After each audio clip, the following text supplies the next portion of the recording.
Good morning, everybody. Thank you for coming. Thank you for having us.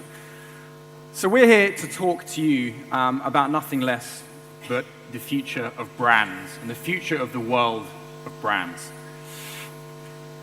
I don't know if it's just us, or does it feel like our industry, the world of brands, is almost, at this point in time, taking a pause, taking a breath and saying, wow, a lot has happened in the last 10 years. It's interesting when we talk about digital, digital 10 years ago for brands was about having a .com, about having a viral strategy. Maybe if you were feeling particularly adventurous, it was about having a branded space in a virtual world. This up here is Dell Island in Second Life, which I just think is so cool for so many reasons that we don't have time to get into now. But yeah, in 10 years, we've gone from this to this. We carry devices in our pockets now that have more processing power than the supercomputers that put man on the moon. Okay, we hear stats that suggest that young people switch media platforms on average 27 times per hour. Okay, and we have applications like Periscope that allow any individual user to live stream any content, experience, fascinating presentation in Bilbao to millions of people around the world at the click of a button. It's amazing. In the last 10 years, so much has happened, but perhaps it's wrong to think about that as a finite thing, something which has happened. At Razorfish, we're big fans of Ray Kurzweil, one of the premier computer scientists in the world, and he has a proposition that he thinks at this moment in time, we're going through the biggest changes in the history of mankind. Even for us, right at the kind of forefront of technology and marketing, honestly, we sometimes find it pretty hard to keep up with the change in technology, the change in innovation. We know that technology breeds new technology, and we know that innovation breeds new innovation. So if you thought the last 10 years has been pretty hectic, imagine what the next 10 years will bring. And me and Will today are going to, in that very vein, in that spirit, talk about some areas which we think might interest you around three particular kind of provocations. My name's William Lidstone. I am the CMO of the global agency Razorfish. We've been around 20 years. It was our 20-year anniversary this year. Will is the head of content and strategy at Contagious, the global intelligence business. They celebrated your 10th anniversary this year. And we're going to talk about today around what we think is going to happen, what are going to be the biggest, the most challenging, the most exciting developments over the next 10 years. Yeah, what we've done is identified three big, hairy provocations about the future of the world of brands. Okay, obviously we're going to be providing our perspective on these three big provocations, but we've also assembled a virtual panel of thought leaders from the world of brands. Okay, we've got some of our clients, we've got startup owners, technologists, even one or two of our own people, and we'll be asking them for their opinion on why these provocations keep them up at night, or perhaps more importantly, getting them out of bed in the morning. But just knowing about these provocations isn't enough. We need, as a group of people, to understand what they mean and how we need to adapt to those. So for each of these provocations, we're going to look at three things. We're going to look at how that affects consumers, how it affects creativity, and what does it mean in terms of organizational change, perhaps some of the organizations that you work for. These, if you like, are the tools in our Toolkit for Transformation. So, without further ado, Will, let's kick off with the first one. Let's introduce our first big, hairy provocation for the future, and it is this. In the future, brand loyalty will become extinct. So we get that this is contentious. It's supposed to be contentious, but, if you think about it, we as consumers are simply more equipped and more enabled than ever before to switch between different brands, no matter what category. Check out this stat from Accenture. It's a pretty enormous number. It says that $6.2 trillion, that's trillion, not billion, $6.2 trillion at any one time, any moment in time, is undecided by a consumer of which brand they want to spend on. It's even given rise to a new terminology called the switching economy. So if you wanted proof that brand loyalty is becoming extinct, here it is, right on the page. And it's actually giving rise to a whole new generation of interesting companies designed to capitalize on the idea that people are switching different brands now, just like this one, Bye Bye. Really interesting startup.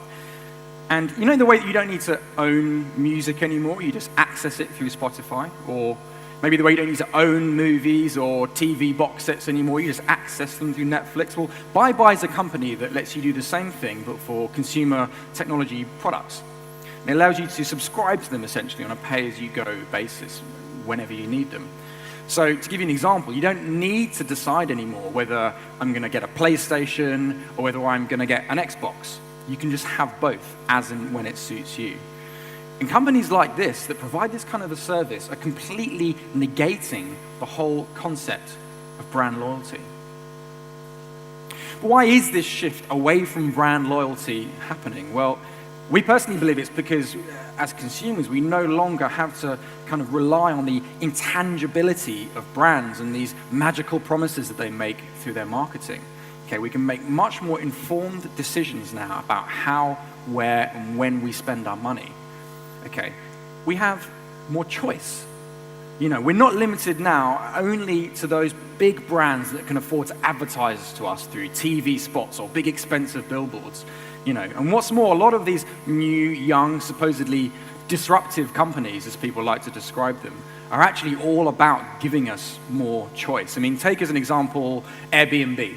You know, again, it's a kind of an oft-quoted example, but think of Airbnb, which on any given night in any major city in the world will have more hotel rooms, well, more rooms on offer than the world's largest hotel chain.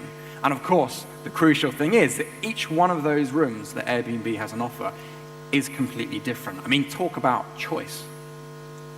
So another dynamic, I guess, which is contributing to the extinction of brand loyalty is this, it's information. As people, we have more information than we've ever had before. We're almost permanently connected to a group of trusted peers through blogs, through websites, through social media, giving us opinions and viewpoints on anything at any time, 24 hours a day. We recently commissioned a very big, a global study actually, called Digital Dopamine at Razorfish. And we did it in the UK, the US, China, and Brazil to look at some of the kind of data sets, qualitative and quantitative, behind some of these changes which are driving the extinction of brand loyalty.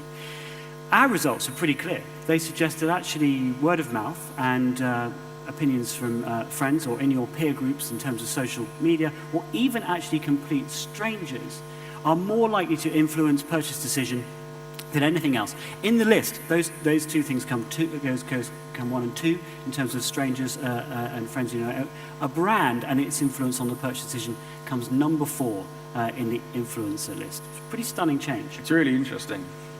We've got choice, we've got information, we've also got this, considered consumption, the idea that as consumers, we can make more responsible decisions about which brands we buy from, based on what we know about their ethical practices, okay, how good they are as a company, and you know, what their place is in the wider world, and what impact they have on society and culture. And again, it's giving rise to a whole new breed of companies. One of our favorites is Sir Richard's, which is actually a contraceptive company. And these guys have a really lovely, lovely policy, which is that for every condom that they sell in more developed markets, such as the US and Europe, they donate 1 condom to less developed markets where things like sexually transmitted diseases are still a really, really huge problem.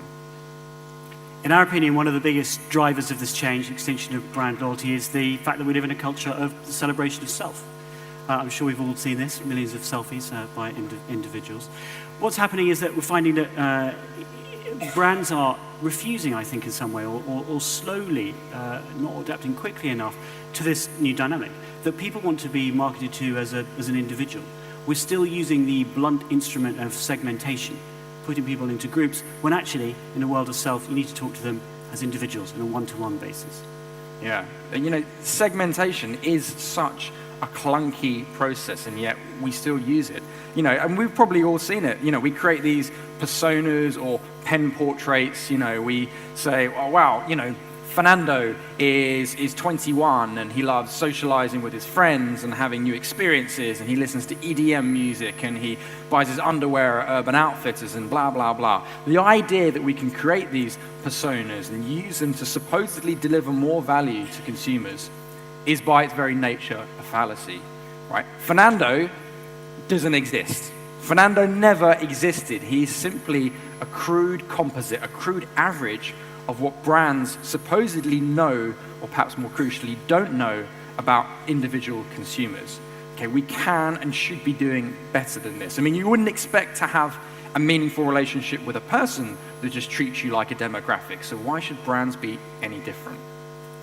I mentioned earlier Digital Dopamine, a big report. You can download it from our website. And we looked at this question in the big report, which is, how important is it that brands provide a product or service that feels like it was made just for you? Across pretty much every category that we looked at, you can see that between 2/3 and 3/4 of respondents said exactly that they needed to be marketed to as an individual, not as a segment, as a group. So where does this, throws up a very big challenge, and where does the answer lie? The answer lies, of course, in data. I'm sure we've heard enough about big data for a lifetime. I heard quite a good phrase the other day, infinite data. It's getting bigger and bigger. Beyond the kind of complexities of dealing with big data, what data does for us is it helps create a roadmap for us to be able to communicate with these people in the world of self on a one-to-one basis.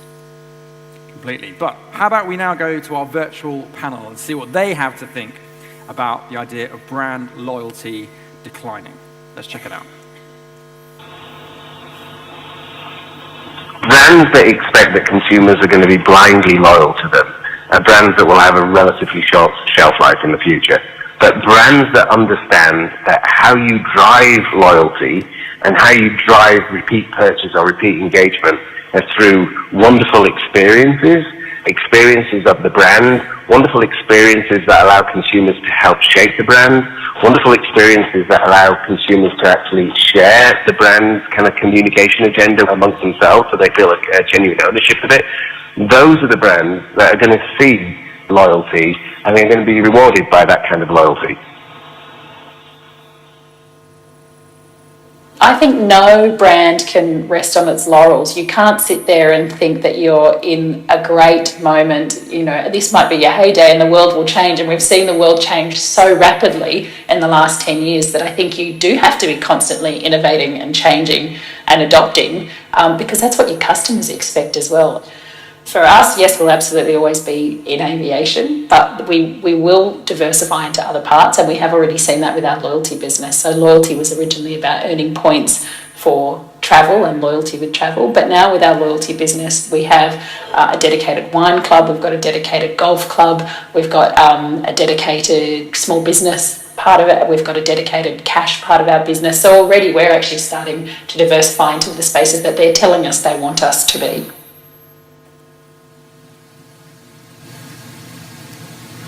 From an industry point of view, I think all we're now playing to is the fact that we probably haven't treated the customer or the client or the prospect with respect in the past, and we're probably now paying the price of that in some categories for that. And it's a case of not us deciding what they want to hear and what depth they want. It's them deciding what depth they want to hear and us delivering to that, isn't it? So I think that's the way I'd look at it.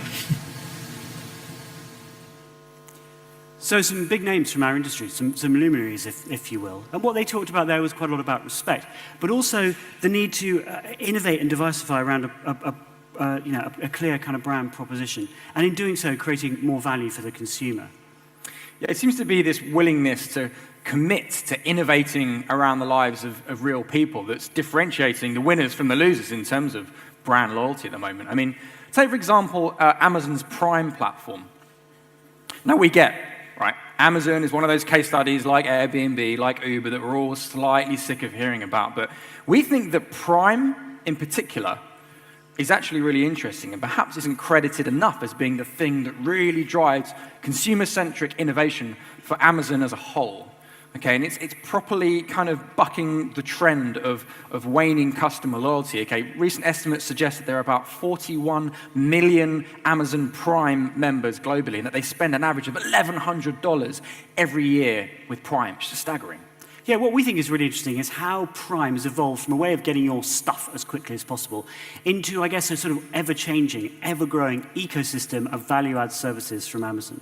So obviously you've got Amazon Music, you've got unlimited photo storage, you've got videos, you've even got the ability to get, in some markets, next-day grocery deliveries. It's staggering. I mean, Prime shouldn't be thought of as a loyalty platform. It's not a loyalty platform. It's better thought of almost as a kind of customer experience lab. A lab in which the company just constantly experiments around people. And of course, the really cool thing is that the more that you as a consumer engage with and interact with all these value-add services, which William's just described, the more trust and the more data you give Amazon. And of course, the more trust and the more data you give Amazon, the more personalized and meaningful experiences they can deliver to you as a result. So the whole thing builds almost exponentially. Absolutely. Remember at the beginning we talked about giving you tools in our Toolkit for Transformation to deal with and adopt with some of these provocations that we're talking about. Well, let's talk about the first three. First, we're going to talk about consumers, then we're going to talk about creativity and organizational change.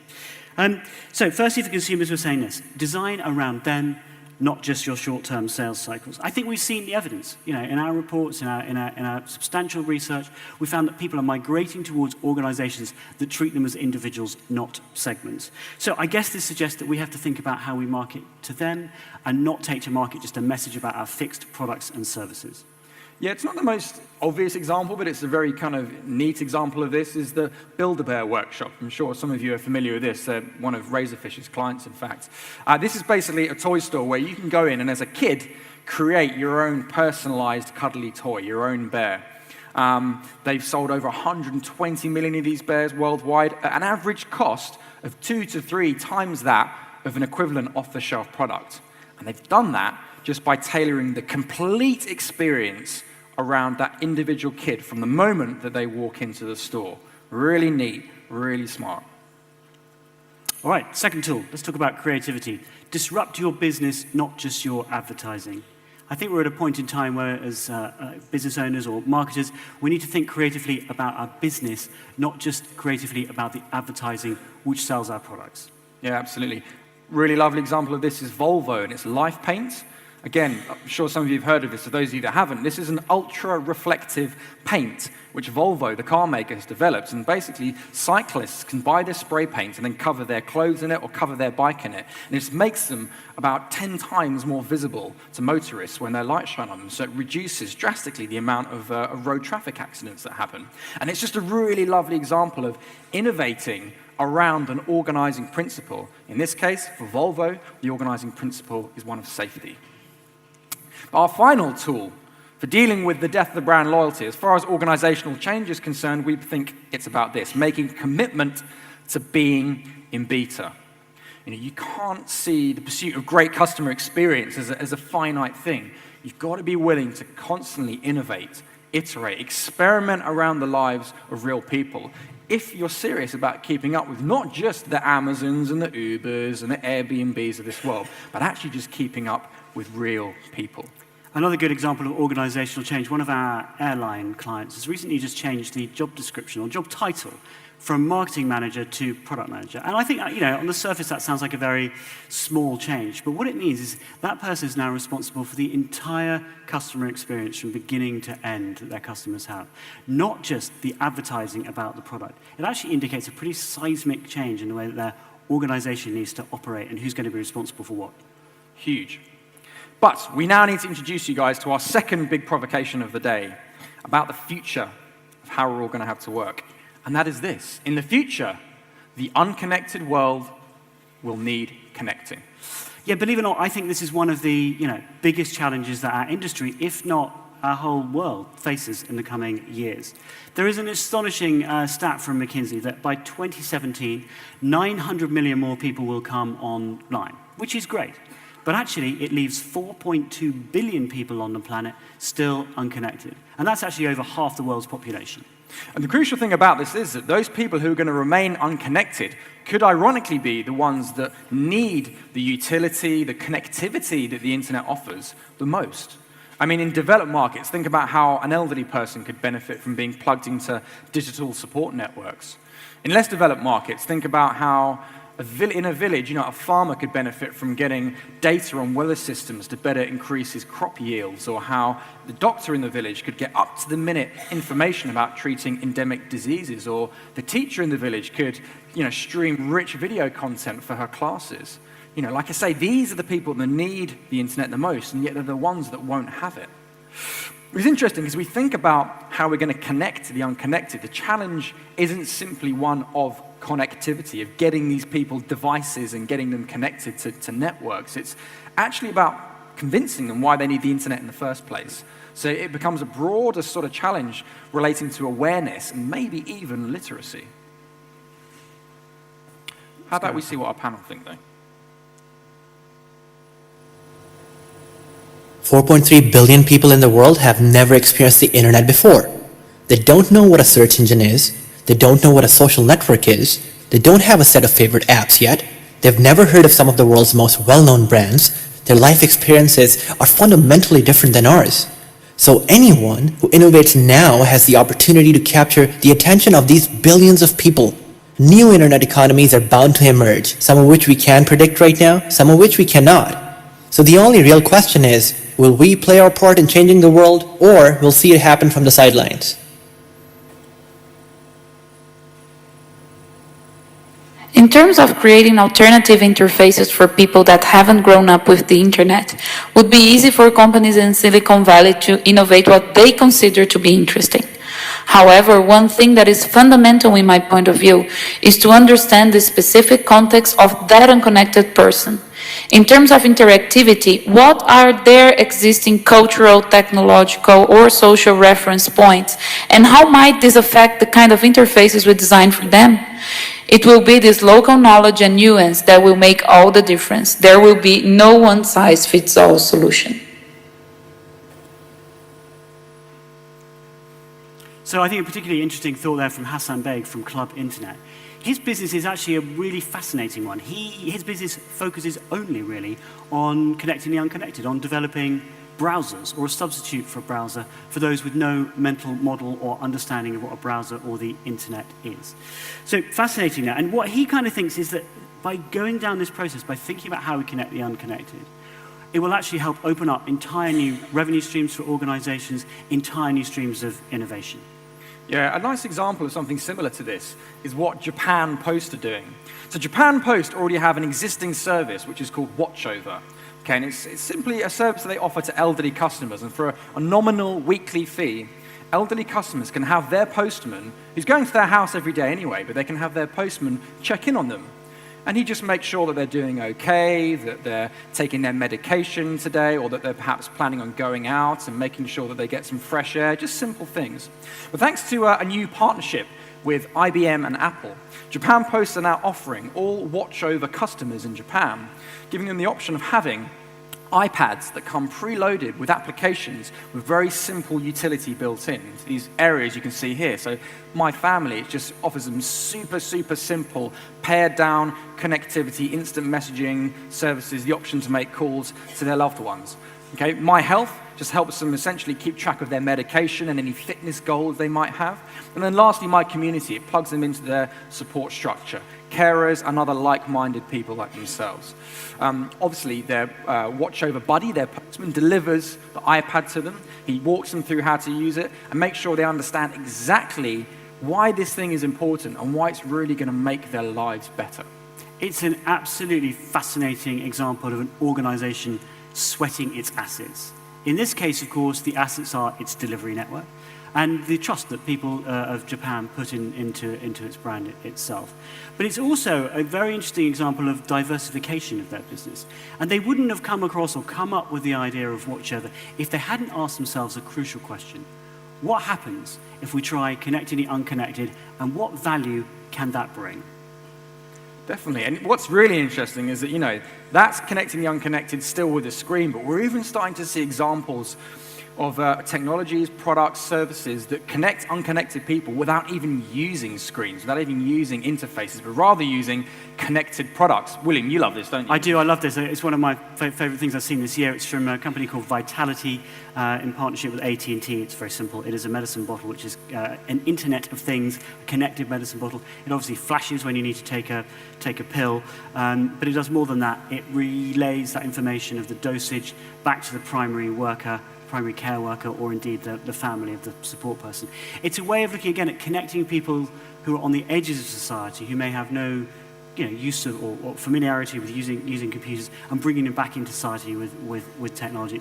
It's a great thing. It's a simple, vital example of how we can connect the unconnected and bring value to their lives.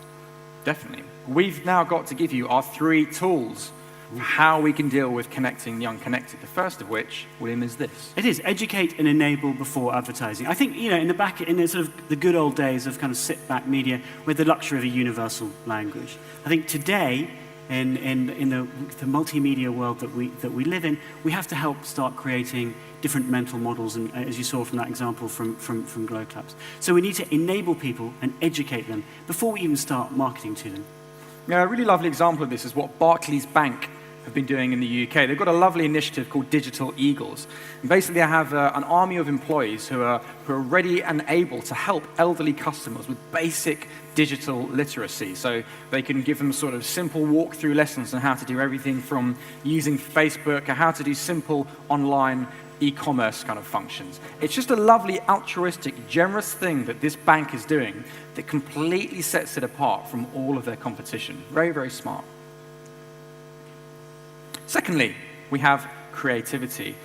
As far as creativity is concerned, for connecting the unconnected, we think it's about this, thinking beyond browsers. I mean, the idea of trying to create a digital experience for someone that hasn't grown up with browsers, with Google, might seem actually really intimidating, but we think if it's embraced, it could be a real opportunity. Yeah, and it might be a very simple thing. It may be just when you get your next brief or you're asked to create a new product or service, challenge yourself by thinking, how would I create this service if Safari, if Internet Explorer, if Chrome didn't exist? It is a pretty tough ask, but actually it can be incredibly liberating and lead you in very interesting new directions. Definitely. Finally, we have this. Let the needs of the unconnected guide the future of your business. So I think we really heard it from Hassan Beg from Club Internet. What we're not necessarily talking about here is simply growing your customer base by getting those extra 900 million people on board over the next years. But how can you grow? How can you evolve? How can you iterate your business, innovate your business by thinking about how we connect those people on the edges of society in different ways? Absolutely. We are running out of time, so we are going to crack on with our third and final big provocation for the future of the world of brands. And we think this may well be the most provocative, and this is going to be of particular interest to any of those of you here who work in the agency world. Okay? So here we go. In 10 years' time, your agency will be an algorithm. We actually first presented these provocations at the Cannes Lion International Festival of Creativity, which is the biggest confluence of all the advertising agencies in the world. And when we showed this, there was shock and horror in the room, and people ran out. They didn't run out crying, but it was kind of controversial. But we think it's actually a really necessary discussion to have because, we work in industries, and industries, admittedly, if we work in the world of brands, they're quite creative, but they're industries nonetheless. And industries are all about making things better, making them more efficient, and making them cheaper. Which, of course, is why so much of the marketing process has already been automated. I mean, I'm sure we're all familiar with and grappling with the challenge of the impact of programmatic. We already have websites that can adapt to your needs. We're working on technologies which can actually predict your needs. And, of course, we can listen to real human language across multiple platforms all at once in terms of social media sentiment tracking. Even actually this.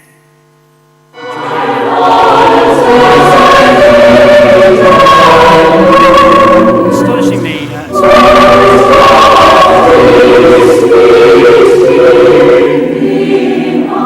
what you're hearing, I'm just trying to talk over the top of it. What you're hearing now is a bark chorale which was created entirely by an algorithm, which is actually a pretty amazing thing to hear. It's created by a guy called David Cope, an organization called Experiments in Music, and it originated because he had, a composer's block. So he looked at the mathematical phrasing of Bach, he wrote an algorithm to help him through this, and then actually it ended up creating Bach chorales of its own. Pretty amazing, pretty phenomenal achievement. It is interesting, and it kind of begs the question, how much of the complete marketing process or the complete relationship that a brand, a company has with real people, with consumers, how much of that in the future will become completely automated, completely handled by computers? I mean, in the agency landscape, think about having a creative director who literally knows all the answers. Yeah, no, I work with one of them already. Yeah, I think we all do. But, it's interesting because we know that computers can pass the Turing test, we know that computers can write classical music, and we know that marketing, a lot of that can be reduced to quite simple but effective formulas, and perhaps the idea of algorithms managing the complete relationship with consumers is actually the logical next step. But why don't we go to our virtual panel and see what they have to think about the algorithmic influence on the future of the world of brands. Check this out.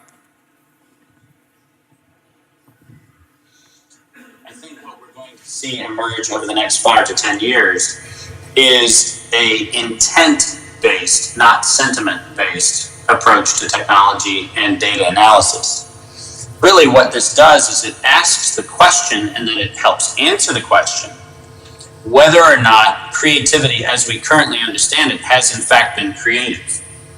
Because what we've done is we've tried to seduce people into paying attention.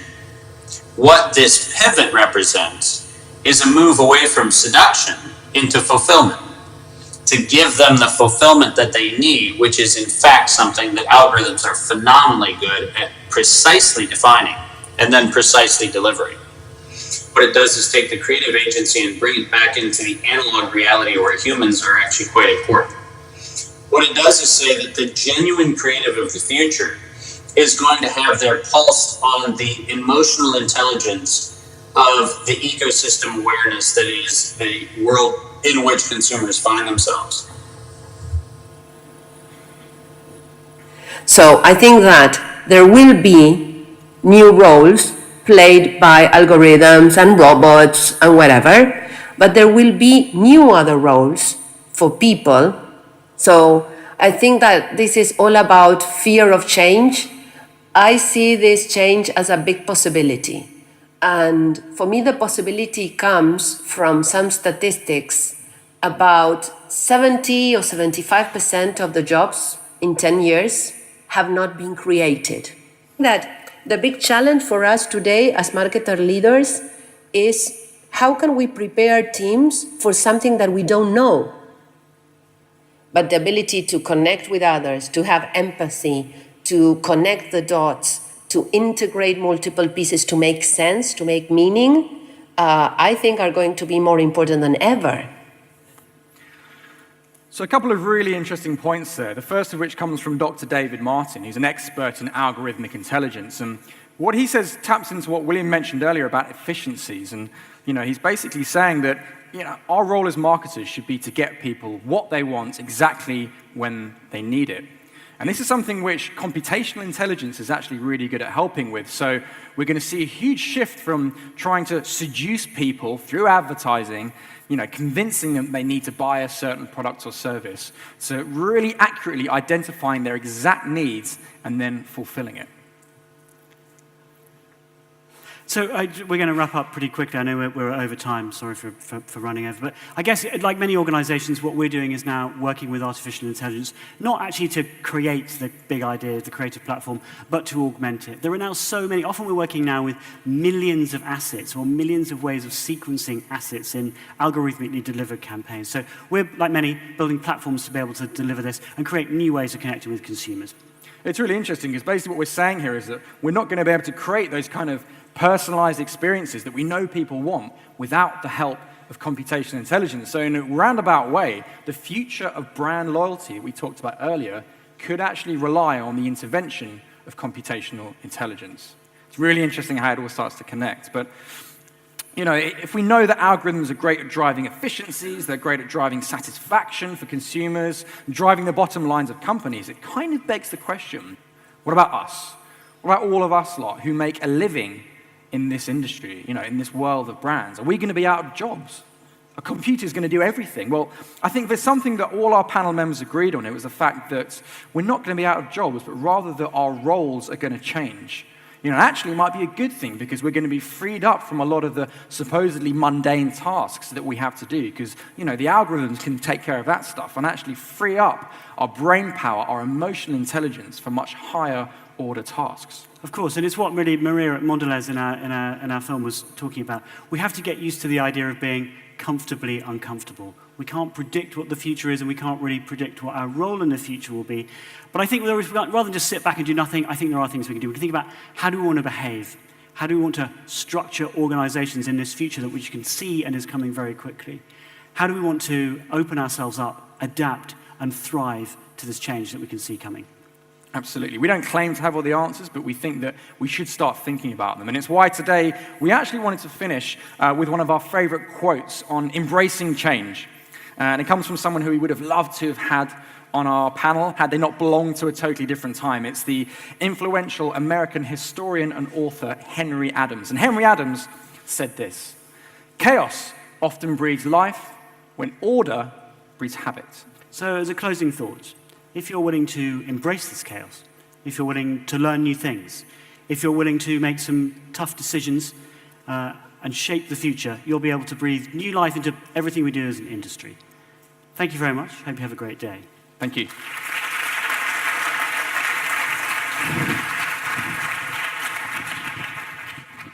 We've got startup owners, technologists, even one or two of our own people, and we'll be asking them for their opinion on why these provocations keep them up at night, or perhaps more importantly, getting them out of bed in the morning. But just knowing about these provocations isn't enough. We need, as a group of people, to understand what they mean and how we need to adapt to those. So for each of these provocations, we're going to look at three things. We're going to look at how that affects consumers, how it affects creativity, and what does it mean in terms of organizational change, perhaps some of the organizations that you work for. These, if you like, are the tools in our Toolkit for Transformation. So, without further ado, Will, let's kick off with the first one. Let's introduce our first big, hairy provocation for the future, and it is this. In the future, good morning, everybody. Thank you for coming. Thank you for having us.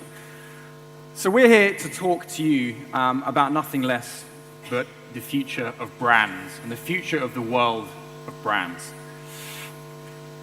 I don't know if it's just us, or does it feel like our industry, the world of brands, is almost, at this point in time, taking a pause, taking a breath and saying, wow, a lot has happened in the last 10 years. It's interesting when we talk about digital, digital 10 years ago for brands was about having a .com, about having a viral strategy, maybe if you were feeling particularly adventurous, at the click of a button. It's amazing. In the last 10 years, so much has happened, but perhaps it's wrong to think about that as a finite thing, something which has happened. At Razorfish, we're big fans of Ray Kurzweil, one of the premier computer scientists in the world, and he has a proposition that he thinks at this moment in time, we're going through the biggest changes in the history of mankind. Even for us, right at the kind of forefront of technology and marketing, honestly, we sometimes find it pretty hard to keep up with the change in technology, the change in innovation. We know that technology breeds new technology, and we know that innovation breeds new innovation. So if you thought the last 10 years has been pretty hectic, imagine what the next 10 years will bring. And me and Will today are going to, in that very vein, in that spirit, talk about some areas which we think... It was about having a branded space in a virtual world. This up here is Dell Island in Second Life, which I just think is so cool for so many reasons that we don't have time to get into now. But yeah, in 10 years, we've gone from this to this. We carry devices in our pockets now that have more processing power than the supercomputers that put man on the moon. Okay, we hear stats that suggest that young people switch media platforms on average 27 times per hour. Okay, and we have applications like Periscope that allow any individual user to live stream any content, experience, fascinating presentation in Bilbao to millions of people around the world. Might interest you around three particular kind of provocations. My name's William Lidstone. I am the CMO at the global agency Razorfish. We've been around 20 years. It was our 20-year anniversary this year. Will is the head of content and strategy at Contagious, the global intelligence business. They celebrated your 10th anniversary this year. And we're going to talk about today around what we think is going to happen, what are going to be the biggest, the most challenging, the most exciting developments over the next 10 years. Yeah, what we've done is identified three big, hairy provocations about the future of the world of brands. Okay, obviously we're going to be providing our perspective on these three big provocations, but we've also assembled a virtual panel of thought leaders from the world of brands. Okay, we've got some of our clients,